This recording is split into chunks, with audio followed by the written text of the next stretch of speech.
não está conseguindo engravidar não foi a pílula, é porque ela já tinha aquele ovário policístico antes, ficou naquele período ali tomando a medicação, não tinha sintoma. Quando ela foi tentar engravidar, era a causa anterior. Teorias que podem ser que estejam aumentando realmente a endometriose é o aspecto que a gente se expõe mais ao estrogênio durante a vida. Então, anteriormente, as mulheres tinham muito mais filhos, elas ficavam alguns períodos da vida sob efeito de progesterona, então ou elas estavam amamentando ou elas estavam gestantes. O único método que pode ter algum impacto momentâneo na fertilidade é o injetável trimestral. O injetável trimestral ele pode fazer sim um retardo no retorno ali da ovulação, então alterar ali 1 ano e meio até 2 anos. 20% das gestações vão ocorrer abortamento. Então, cada 10 mulheres que chegam grávidas, 2 a gente sabe que vão ter abortamento, tá? Isso acontece 90% das vezes por uma alteração genética naquele embrião.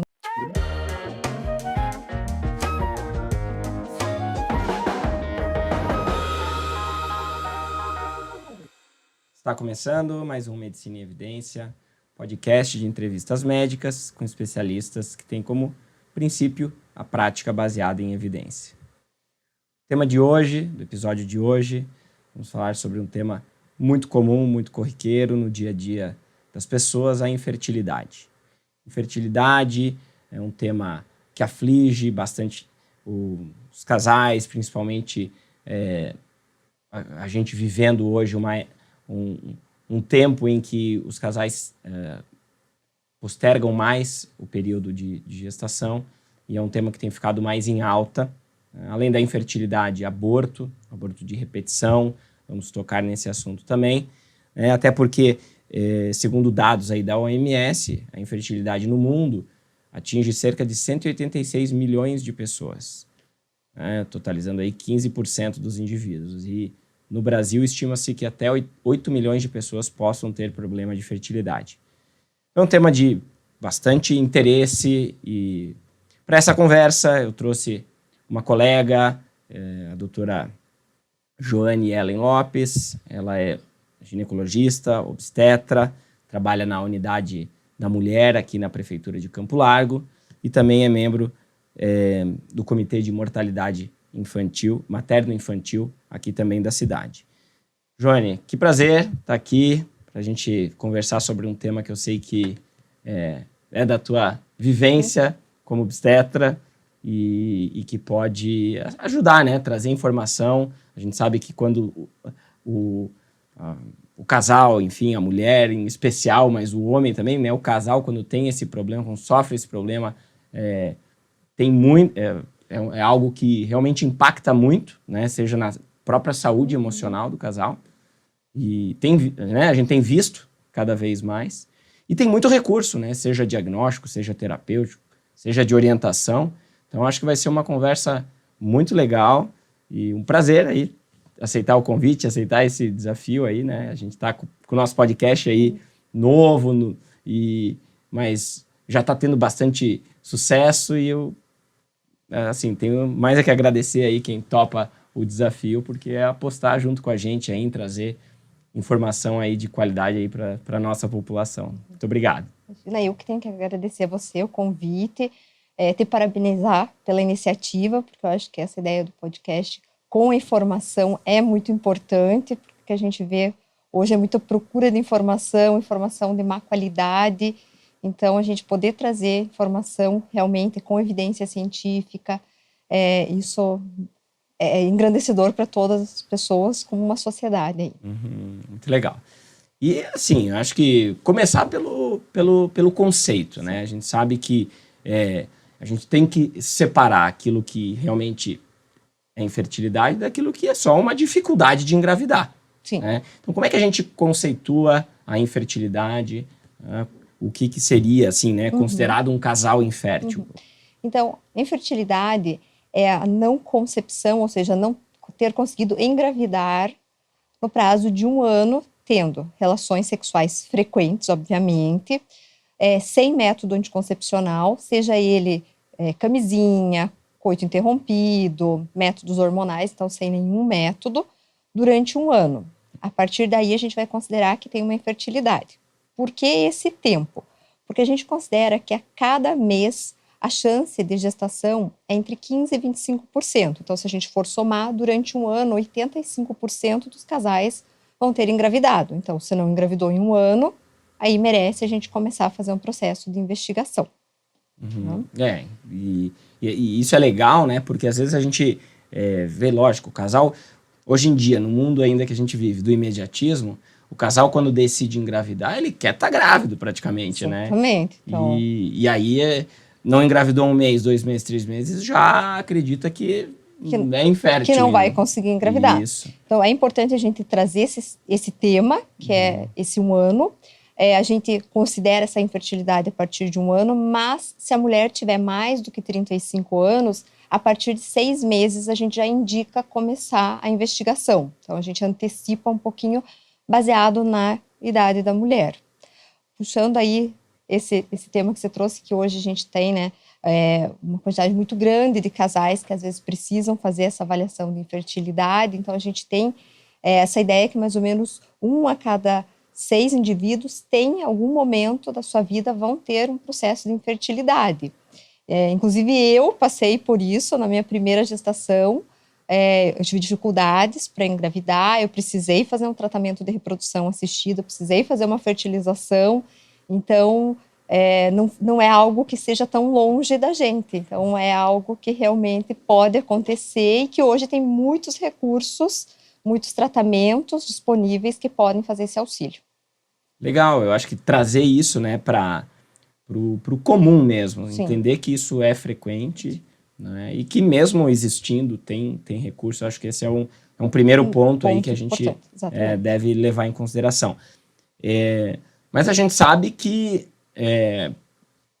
a gente já vê assim, as pessoas com pouco tempo que não conseguem engravidar já vão tendo uma certa aflição, uma certa ansiedade, que também atrapalha, né, com certeza, o próprio eixo e a própria natureza funcionar como deveria. Uhum.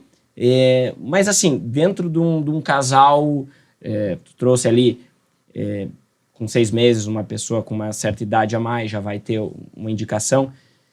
Eu acho que uma avaliação médica, né? Porque, é uma avaliação médica, exatamente. Porque às vezes a gente pega uma mulher que já tem lá fatores de risco, já tem uma irregularidade menstrual grande, e ela começa a tentar e não consegue. A mulher que tu já vai ter uma atenção, não precisa fechar 1 ano para tu já abrir o olho, ter uma atenção. E um casal que tem uma saúde boa, que tem lá, a mulher menstrua legal, o homem também não tem nenhum tipo de sinal clínico, também dá para esperar um pouco mais, são jovens. Né? Exatamente, o casal mais jovem também pode a gente aguardar um pouco mais. Uhum. E dentro, assim, do que a gente vê, assim, no dia a dia, o que seria comum causar infertilidade, seja ela permanente ou mais, assim, transitória? Uhum. Então, assim, segundo os dados que a gente tem, 35% das vezes o fator está na mulher. É algo que a gente precisa investigar na mulher. 30% das vezes é o fator masculino. Então, é algo no homem, alguma alteração ali espermatozoide. 20% é o casal. Então, alguma coisa, um pouquinho em um pouquinho no outro, como eu falo para os pacientes, que vai precisar os dois fazerem. E 15% se chama fertilidade sem causa aparente. Nada se pode investigar, não se descobre a causa dessa infertilidade. Então, seria mais ou menos essa divisão que a gente tem.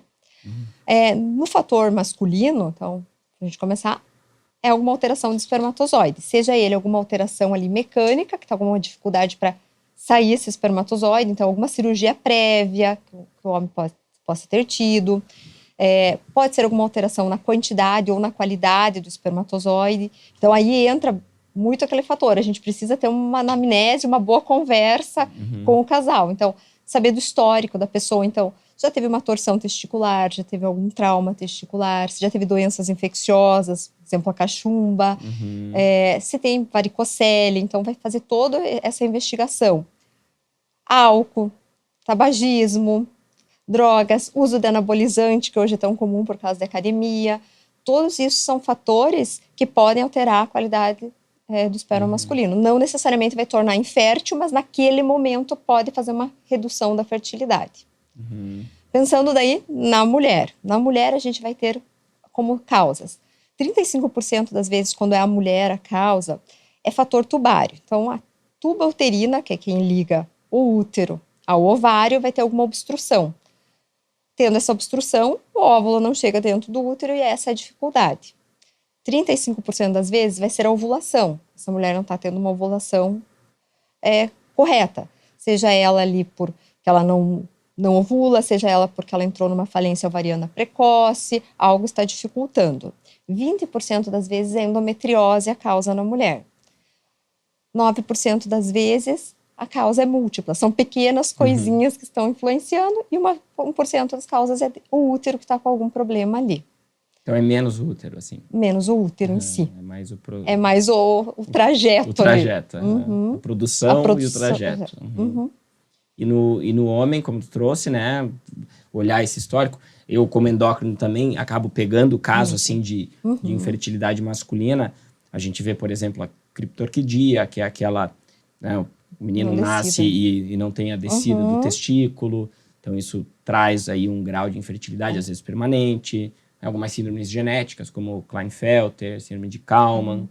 Tem coisas, tem que investigar. Quando a gente identifica que existe uma produção insatisfatória, seja na qualidade, seja na quantidade de espermatozoide, eu acho que existem investigações que a gente pode fazer.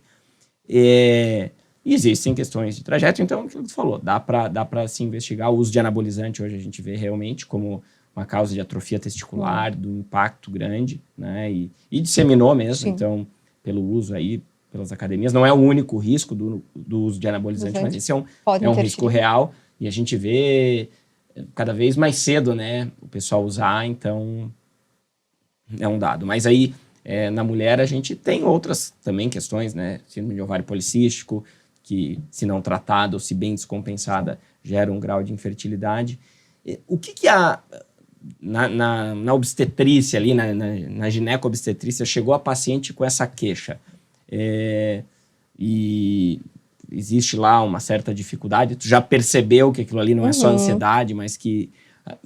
Para onde que vai o teu pensamento, assim, essa ideia, assim, vai ver a irregularidade menstrual ou alguma outra coisa? Então, sempre tem que lembrar, né, que na medicina a clínica é soberana, então é realmente a gente conversar com essa paciente, a gente realmente puxar os dados do histórico de vida dela ali, cirurgias prévias que ela já fez, avaliar como é que é esse ciclo menstrual, isso é muito importante, ver, menstrua todos os meses, como é essa menstruação tem cólicas, não tem cólicas, porque baseado nisso ela já vai nos direcionar para quais são as possibilidades do que está levando a esse processo da infertilidade. Então, ali a primeira coisa é realmente essa conversa, durante a consulta médica, o exame físico dessa paciente. Então, realmente é isso que vai nos guiar para as possibilidades iniciais ali, né, de possibilidades diagnósticas da paciente, com certeza. E existe, assim, né, uma ideia, um mito, isso é mais antigo, mas a gente costumava ver,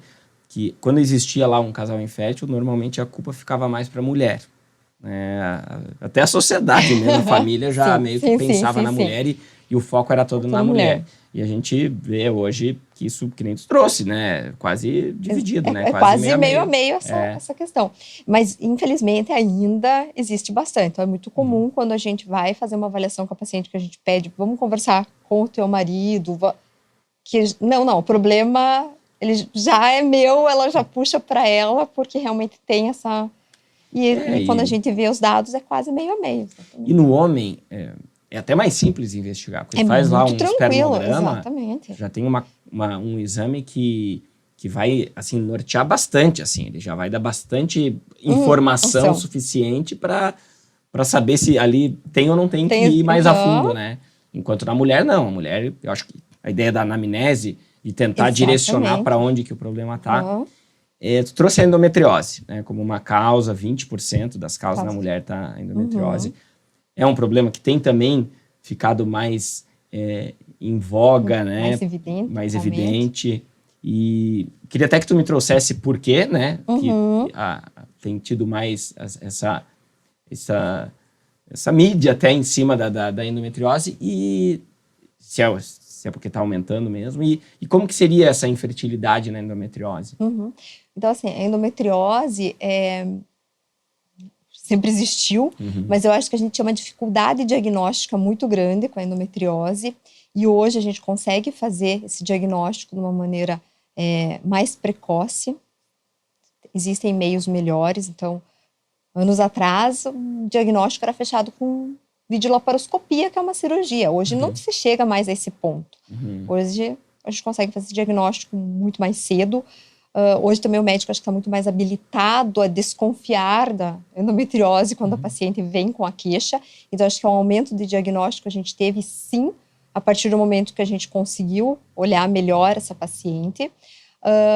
Outras teorias que podem ser que estejam aumentando realmente a endometriose é o aspecto que a gente se expõe mais ao estrogênio durante a vida. Então, anteriormente, as mulheres tinham muito mais filhos, elas ficavam, alguns períodos da vida, sob efeito de progesterona, então ou elas estavam amamentando ou elas estavam gestantes, então nesse formato elas mudavam, né, o meio delas, e hoje, com a diminuição do número de filhos, deixar os filhos para mais tarde, né, adiar, né, a maternidade, faz com que a gente fique mais tempo menstruando, mais tempo sob efeito de estrogênio, e isso poderia fazer com que tenha um crescimento maior desses focos de endometriose, né? Existem algumas teorias sobre a razão da endometriose. Então, uma das teorias seria da menstruação retrógrada. Então, a mulher, quando menstrua, volta pelas tubas e eles se implantariam.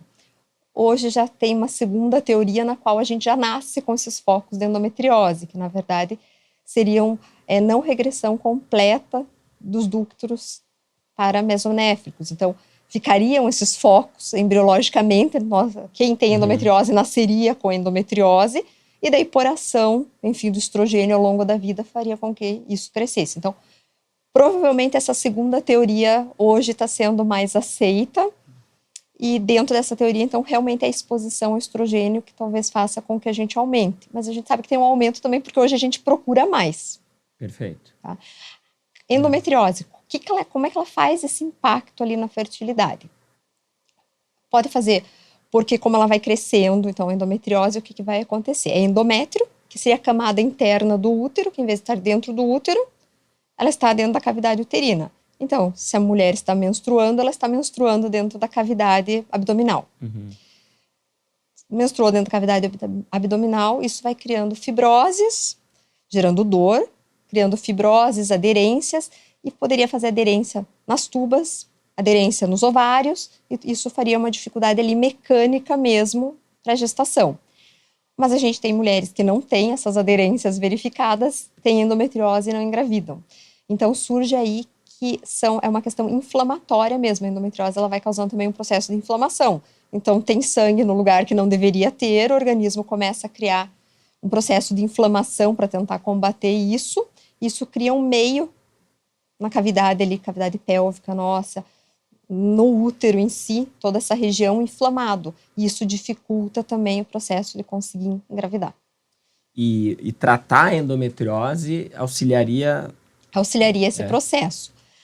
A endometriose hoje é um grande dilema dos fertileutas, que a gente fala, quem trabalha lá na ponta com a fertilização, com a reprodução humana.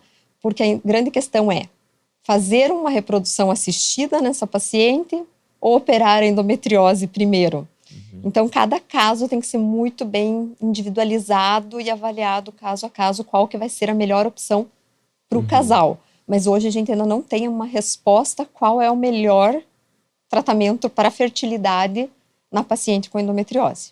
Eu acho que até por isso que falam que medicina não é só ciência, é arte também. Exatamente, é arte, é tentar... Tem que levar muita coisa em consideração. Às vezes não é uma coisa racional, objetiva, é um contexto todo. É um contexto do casal ali. Legal. E uma coisa que a gente também costuma ouvir bastante é sobre método anticoncepcional. Então, a mulher posterga lá a gravidez e usa por muito mais tempo um método anticoncepcional, alguns de longa duração, e que isso também traria algum impacto na fertilidade. Até onde isso tem verdade? Até onde tem um certo mito? Como é que a obstetrícia vê isso hoje? Do modo geral, um mito. O único método que pode ter algum impacto momentâneo na fertilidade é o injetável trimestral. O injetável trimestral ele pode fazer sim um retardo no retorno ali da ovulação, então alterar ali 1 ano e meio até 2 anos, atrasar essa fertilidade na mulher. O restante não vai ter impacto. Então, tomei 10 anos de pílula anticoncepcional. Não vai fazer nenhuma mudança, parou a pílula, imediatamente pode engravidar.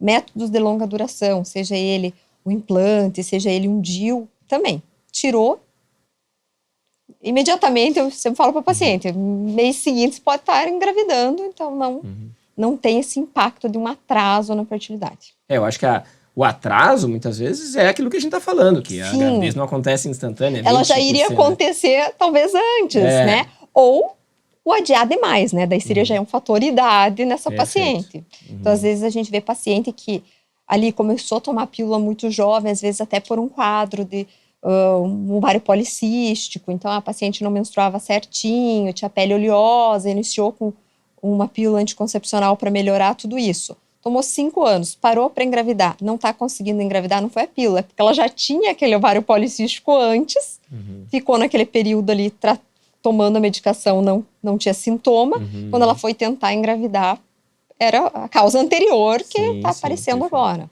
E até vou mais longe, assim, se a gente pensar num ovário policístico, que o anticoncepcional, a pílula, ela é tratamento, muitas vezes ela se torna até mais fértil depois. Mais fértil depois, exatamente. Né, de usar a pílula.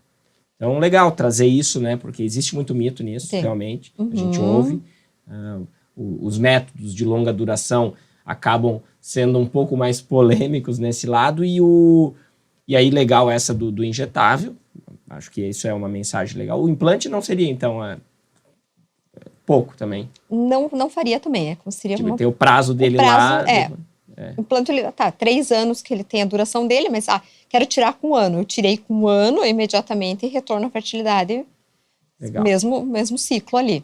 É só mesmo o injetável trimestral, porque ele faz depósito no organismo. Então, como ele faz depósito, ele demora. Sim. Não, e como a gente comentou, né? Existe uma dificuldade da natureza de engravidar ali. Sim. Tu trouxe no começo, 15% a 25% dos casais vão engravidar numa tentativa regular a cada mês. E às vezes vai levar 6 meses, não é porque estava usando um método, é porque ia ser difícil mesmo. Porque não é simples. Sim, não é tão simples. Né? A reprodução humana não é tão simples, né? Não é simples, né?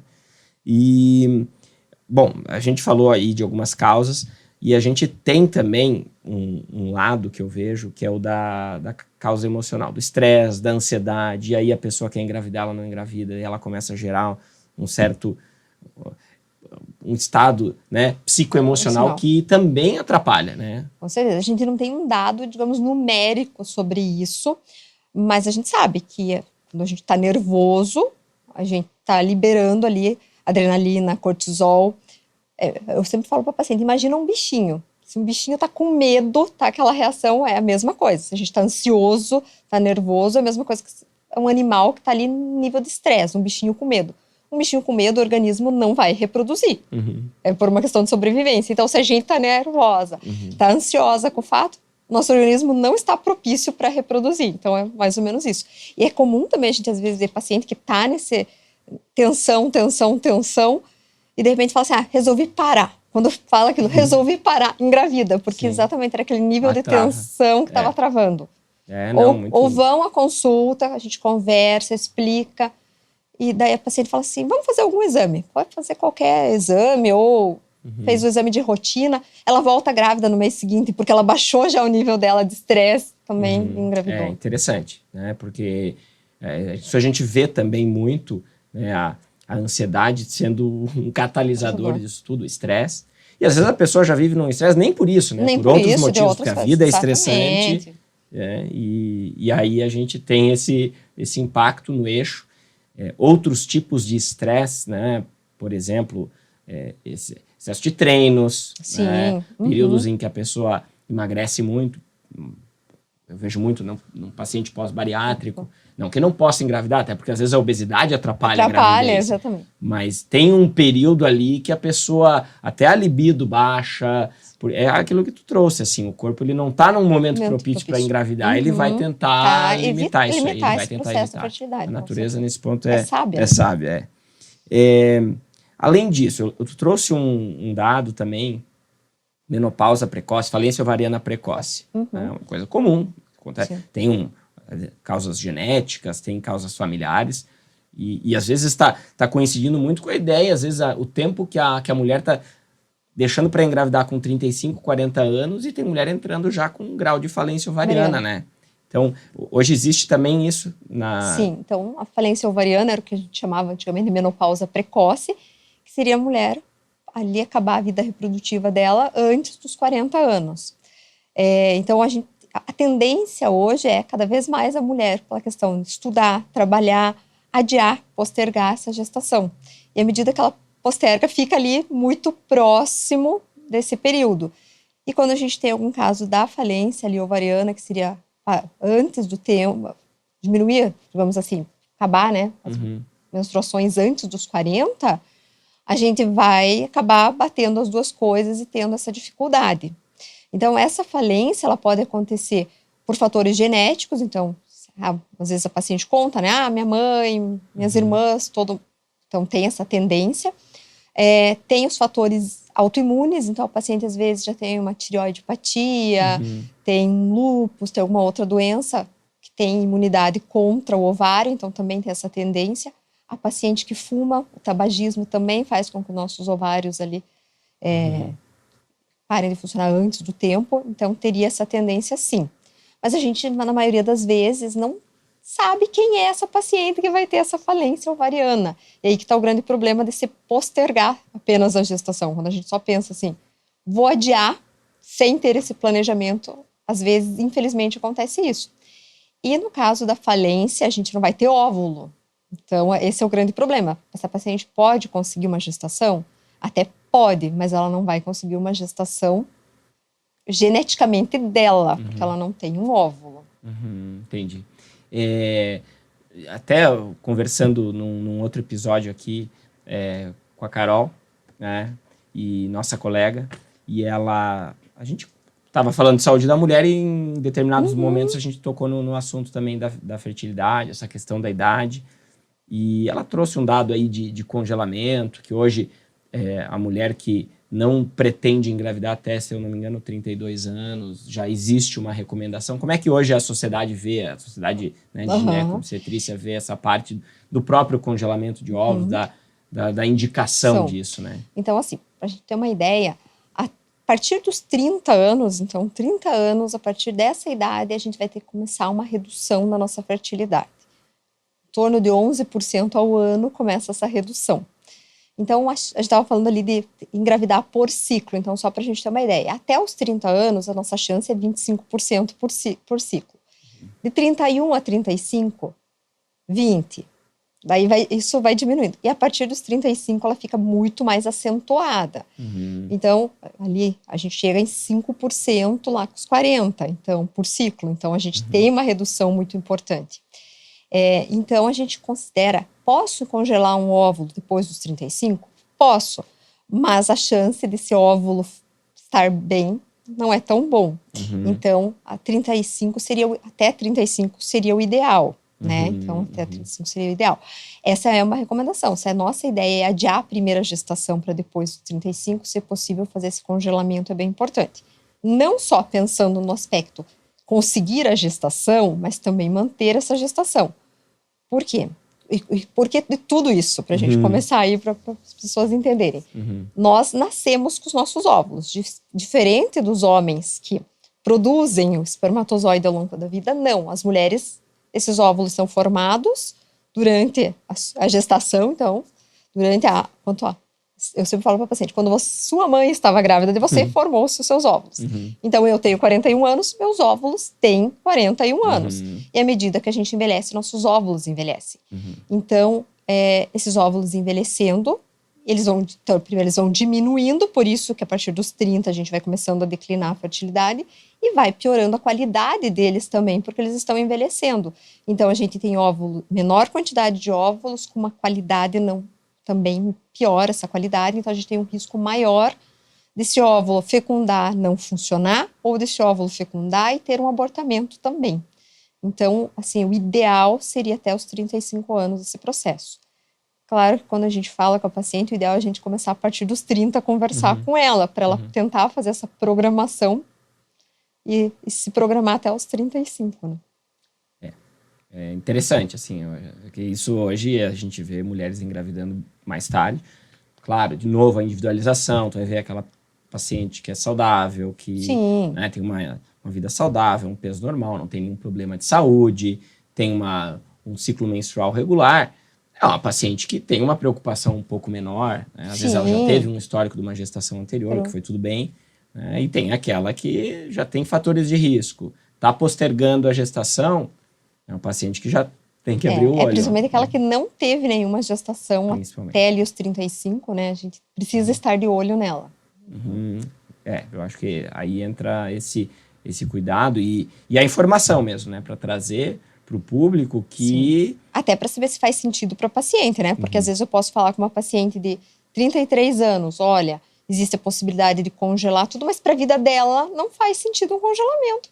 Para ela não é importante aquilo. Então, acho que tem que individualizar muito cada pessoa, né? Cada ser.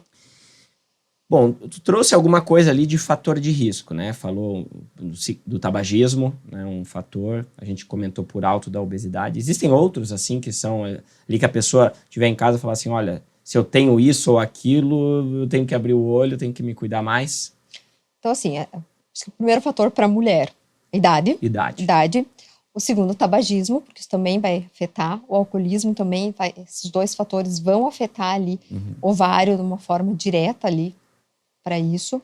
A paciente que realmente tem a cólica menstrual mais intensa, que tem, de repente, uma dor na hora da relação sexual, porque essa paciente é aquela que tem um risco maior para endometriose. E mesmo que ela não queira engravidar agora, é importante tratar para não deixar chegar ao ponto de ficar infértil pela endometriose. Então, também é um fator aí bem importante. A paciente que tem aí uma menstruação irregular, né? Menstrua cada 45 dias. Então, passou de 40 dias cada menstruação, também algo não acontece redondinho ali. Então, é importante fazer, eu digo assim, uma avaliação ginecológica. Não é nem, vou fazer um exame para ver se eu sou fértil ou não sou fértil. Não é isso. É realmente aí o ginecologista fazer uma avaliação de saúde como um todo para poder fazer esse processo da preservação aí da fertilidade, pensando no futuro. Uma coisa que eu recebo muito no consultório também, questionamento sobre a tireoide, disfunção tireoidiana levando ou à infertilidade ou até mesmo um aborto de repetição. O que, assim, a endócrino enxerga é que existe, sim, uma relação do funcionamento da tireoide com a fertilidade, com o manter uma gestação saudável e até mesmo o desenvolvimento fetal, mas que não é tão impactante assim. Claro, pegar um quadro bem descompensado, um paciente que tem um quadro de hipotireoidismo severo, não trata, ou que parou de tratar, sim, isso vai ter um impacto maior. Quando a gente vê aquele quadro inicial, subclínico, iniciando um problema, é mais improvável que exista um impacto significativo na parte da fertilidade. Provavelmente pesquisar outras causas, né? Como é que vocês têm visto essa questão também da tireoide e do funcionamento, né, hormonal? Sim, mas basicamente isso que você falou, eu sempre falo para os pacientes para elas entenderem o que é tireoide, né? Porque eu sempre falo para elas, é aquela glândula que é a mestre, ela vai dar aquela organizada em todo mundo, ela vai dar, eu brinco assim, ela é como se fosse a gasolina do corpo, né? Ela vai fazer todo o funcionamento.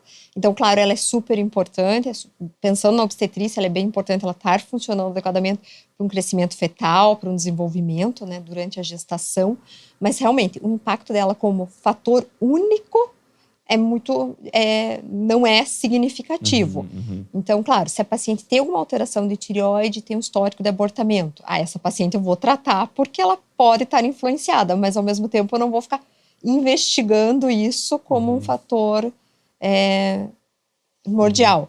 Eu acho que, e é bem isso que você falou, claro, uma paciente que está com a tireoide mega alterada, que está com mudança de padrão menstrual, por isso, essa vai ser afetada, mas isso são raríssimos casos aí que a gente vai pegar. É mais exceção e não é regra. Não é a regra. E dentro trouxe também, é um tema que eu queria trazer, né, o aborto. Qual que é o conceito hoje de um aborto de repetição, que é um tema, né? É uma entidade, aborto de repetição. E quando, assim, quando é normal, quando faz parte, quando, opa, peraí, isso aqui tá estranho, quais são as causas? Então, 20% das gestações vão ocorrer abortamento. Então, cada 10 mulheres que chegam grávidas, 2 a gente sabe que vão ter abortamento, tá?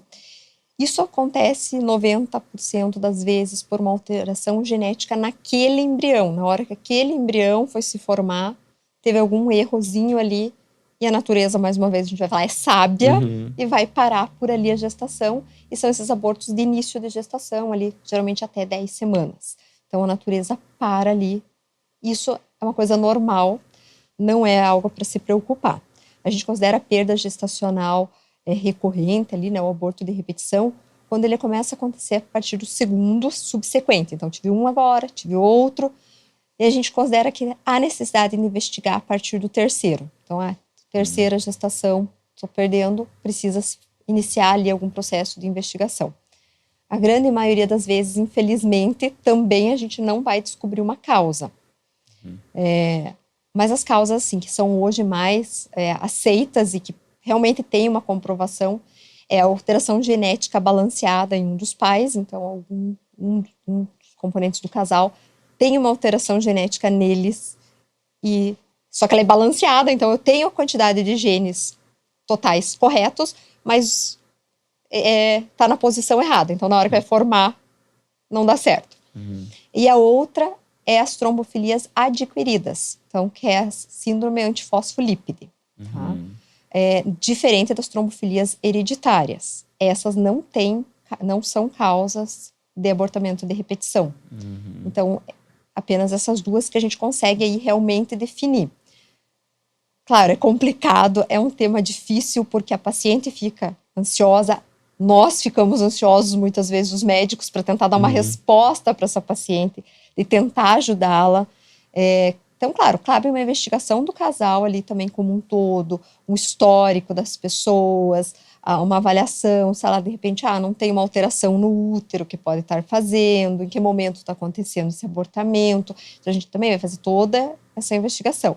Mas ainda é um tema que é complicado nesse aspecto, porque ainda hoje a gente tem apenas 2 causas realmente que a gente pode dizer que identificadas, né? Aí, que realmente tem essa relação exata, mas que pode acontecer. E a gente está vendo esse aumento também dos abortamentos recorrentes à medida que a gente tenta fazer esse processo de engravidar mais tarde, porque como os óvulos não são bons, a chance é maior dos abortamentos recorrentes com a idade da mulher. Eu acho que é legal esse dado, assim, de entender que a natureza está agindo de forma sábia, que uma gestação mais tarde vai ter mais chance, porque é um óvulo mais envelhecido. E fatores outros de risco, né, do estilo de vida que possam impactar na saúde do óvulo e do espermatozoide, né?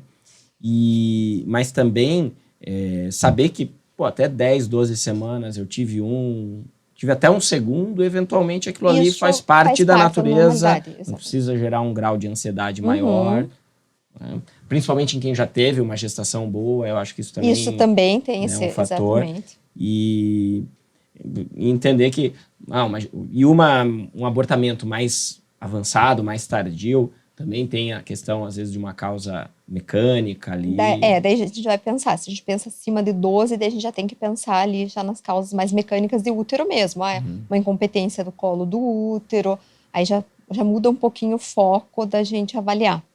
E ainda assim, a obstetrícia tem muito recurso, né? Quando tem, assim, um bebê já formado, passou daquela fase inicial, acho que a obstetrícia consegue hoje trazer um controle legal da paciente que está bem assistida e tudo mais. Né? E, bom, vamos lá, né? A gente falou das causas, falou do conceito, viu que é importante, viu que existe, mas vamos lá. Descobrimos, tem uma pessoa que tem lá uma infertilidade, salvo situações muito pontuais, questão masculina que o homem não tem lá a produção de espermatozoide por algum motivo genético ou adquirido, uma endometriose, que é uma causa que às vezes precisa de um tratamento mais específico. Mas quais são os recursos, de um modo geral, né? Foi descoberto, existe um impacto na fertilidade. Sim. A gente vai fazer um tratamento muito baseado na causa ali, no que a gente conseguiu no processo ali de investigação. Então, se o fator for masculino, a qualidade, às vezes, do espermatozoide não está boa. primeira coisa, a maioria das vezes é repetido o exame, o homem é melhorado ali as condições, estilo de vida dele, vitaminas, enfim. Às vezes isso é suficiente. Se não suficiente, aí vai pensar em melhorar a qualidade desse esperma mesmo, aí entra a inseminação. Então, a diferença, às vezes, da inseminação artificial para a fertilização, que a gente podia pensar aí. Então, a inseminação vai pegar o esperma, vai melhorar essa capacidade do espermatozoide ali, né? Eles vão fazer em laboratório e vai colocar na mulher o esperma, estimulando, claro, programando com a ovulação dela, para daí facilitar. Já a fertilização in vitro vai colher o óvulo da mulher, vai colher o espermatozoide do homem, vai fazer essa fertilização in vitro, num laboratório, e vai colocar na mulher o embrião já formado. Então, essa é a diferença. Então, geralmente, quando a causa é masculina, a maioria das vezes vai ser ali, vai partir para o processo daí da inseminação. Se for, claro, jamais. A maioria das vezes nem chega quase até isso, se a gente fosse pensar. Sim. Já na mulher, a gente vai pensar ali, se a causa for ovulatória, então, a paciente tem um ovário policístico, tem uma dificuldade ali para ovular. Essa paciente, a gente vai usar o indutor de ovulação. Então, às vezes são medicações que a gente vai fazer estimulação da ovulação dela para que aconteça, porque o que não está acontecendo certinho é que ela ovule. Então, a gente vai estimular isso para facilitar o processo de gestação. Aí, quando a gente já pensa em causas ali tubárias, então teve essa obstrução de trompas, teve toda essa dificuldade, pode ser um tratamento cirúrgico, mas a maioria das vezes daí já vai mais para o aspecto da fertilização ainda, porque a resposta geralmente vai ser um pouco melhor do que a cirurgia. Então, vai tirar esses óvulos, vai tirar o espermatozoide, vai fazer o embrião e colocar o embrião no útero dessa paciente. Então, também é uma possibilidade aí dentro disso. Mais para frente ainda são os pacientes que às vezes têm realmente esse processo de abortamento de repetição, tem alguma causa genética, tem alguma alteração. Aí pode ser feita a fertilização com uma avaliação do embrião antes. Então, fez o embrião lá em laboratório, eles vão pegar uma célula desse embrião, ver se está tudo bem com esse embrião para daí colocar. Mas eu digo lá é a ponta, esse é o último recurso. Até chegar lá tem um monte de outras alternativas. Uma outra coisa, assim, dentro desse contexto que a gente ouve também, assim, induzir ovulação, maior risco de gestação gemelar. Como é que é essa questão também Isso era uma grande verdade até não muito tempo atrás, mas cada vez mais está sendo um controle melhor. Foram desenvolvidas medicações para isso, hoje é feito isso com controle da ovulação, então não é assim, tu deu remédio, tchau. Não, é feito, é contado esses óvulos, quantos vão romper. Então, se teve uma hiperestimulação do ovário, de repente tem muito óvulo para romper, suspende aquele ciclo, naquele momento não vai, exatamente para fazer esse controle. Hoje também, o Conselho Federal de Medicina controla a quantidade de embriões que vão ser colocados, tudo exatamente para tentar evitar essas gestações múltiplas, pelo risco realmente obstétrico das gestações trigemelares, quase, enfim, que a gente via aí no passado acontecendo. Então, hoje isso já é feito de uma forma mais controlada. E até as próprias medicações de indução hoje já estão propiciando que não aconteça desse formato. E, em geral, assim, um casal que... Tu trouxe o teu exemplo, eu achei bem legal, inclusive, porque tu teve um primeiro filho com, né, uma fertilização ali assistida ou um tratamento para infertilidade. Sim. E os outros dois de forma natural. Não. Então a pessoa teve lá uma situação. Isso não quer dizer que as próximas então não não possa acontecer. O meu quadro foi um quadro de fertilidade sem causa aparente. Então investigamos na época como casal, não foi detectado nenhuma alteração. Já fazia 3 anos que eu estava tentando. E o meu nível exatamente de estresse já estava muito grande, conversamos e acabamos optando por fazer essa fertilização. Só que saiu um estudo recente, inclusive do Reino Unido, que 20% das mulheres que fizeram fertilização in vitro engravidaram espontaneamente depois. Então, claro, é um estudo que precisa ainda ser melhor lapidado, depende muito da causa, né, o que levou a paciente a fazer essa fertilização inicialmente, qual era a causa que levou. Mas a gente tem 20%, é algo significativo, né? Então, sim. E eu falo, aconteceu isso, eu tenho uma paciente minha também que fez, e ali 2 anos ela engravidou também espontaneamente. Então, a gente sabe que isso pode realmente acontecer. Até é bom como alerta, porque como às vezes alerta, o casal acha que não engravido, não tem não risco. Consegui, não vou me cuidar depois. E pode acontecer, sim. E dentro até desse planejamento familiar, a gente tem visto também muito dos métodos, assim, definitivos ali de contracepção, uma laqueadura, uma vasectomia. E a pessoa depois ela tem interesse, se arrepende, né? Ou muda, né? Alguns, óbvio, são reversíveis, outros nem tanto, ou não são, né? Mas ainda assim, para há possibilidades, né?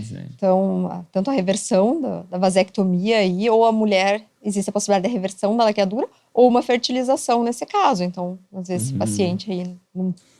E num geral, assim, hoje, no teu consultório, assim, vê assim, bastante isso, como é que é assim, a tua visão, assim, como experiência médica mesmo, da infertilidade, a maioria dos casos se resolve, ou é uma minoria que vai realmente ter um problema mais complexo?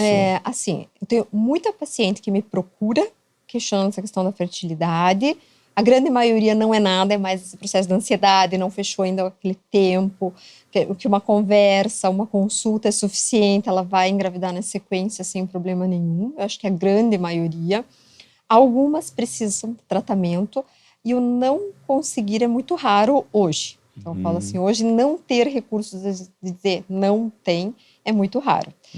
A maior dificuldade que eu vejo hoje é a paciente que realmente não tem mais óvulo. É aquela que não conseguiria ela pode até gestar com o óvulo de doadora, pode acontecer realmente, mas eu acho que esse ainda o maior impacto ali para a paciente é ela não conseguir ter um óvulo para poder... porque ela entrou numa falência ou precoce ou natural, ou realmente né? natural da idade dela. Idade, mas que ela ainda... A gente vê hoje gravidezes acontecendo acima dos 45 anos. Sim. Então, é mais raro, mas tem. Mas tem, com certeza, ela pode acontecer. Uma coisa que é bem interessante, a paciente com síndrome do ovário policístico, é muito comum elas chegarem com muito medo de não conseguirem engravidar. Então, assim, algo assim, quando elas têm um diagnóstico de tem o síndrome do ovário policístico, elas chegam realmente no consultório com medo, elas nem estão interessadas em engravidar naquele momento, mas parece que elas estão taxadas, não vou poder ter filho. E ao contrário, né, quando a gente pensa em fertilidade, o ovário policístico, ela tem um monte de óvulo, então ela vai ter milhões de possibilidades. Ela pode engravidar sozinha, ela pode engravidar com tratamento, é tranquilo. O nosso problema é não ter óvulo. Com tratamento pro ovário policístico, com tratamento para ovulação, inúmeros. E até chegar nos mais avançados e tal, mas Mas ela não é quem nos preocupa. Quem nos preocupa é quem não tem óvulo. E é aquilo que tu trouxe, assim, né? Sempre olhar a idade como um peso, assim, na gestação. Então, a gente sempre termina, assim, ou tenta terminar a conversa aqui com alguma mensagem que ficasse, assim, não só otimista, porque eu acho que ser otimista o tempo todo, às vezes a gente foge do realismo, né? Mas, normalmente, a gente consegue trazer um conforto, um otimismo, quando a gente vê que a maioria das situações se resolve ou sozinho, ou com auxílio, mas com uma conversa, ou com alguma terapêutica, mas algo mais simples. Outras vão precisar de um recurso a mais. Acho que, sim, existe um impacto do custo, né?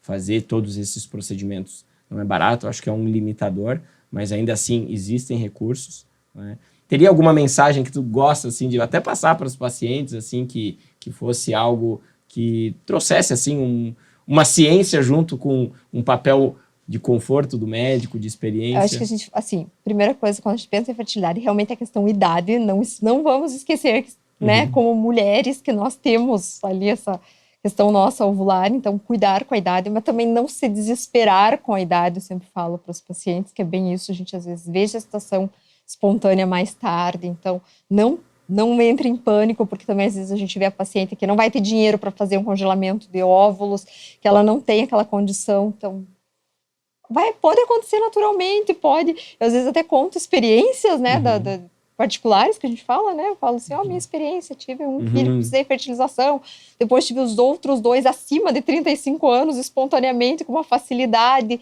Então eu falo assim, não adianta a gente só se basear em número, né? Então tem que ter essa tranquilidade, então acho que isso é importante.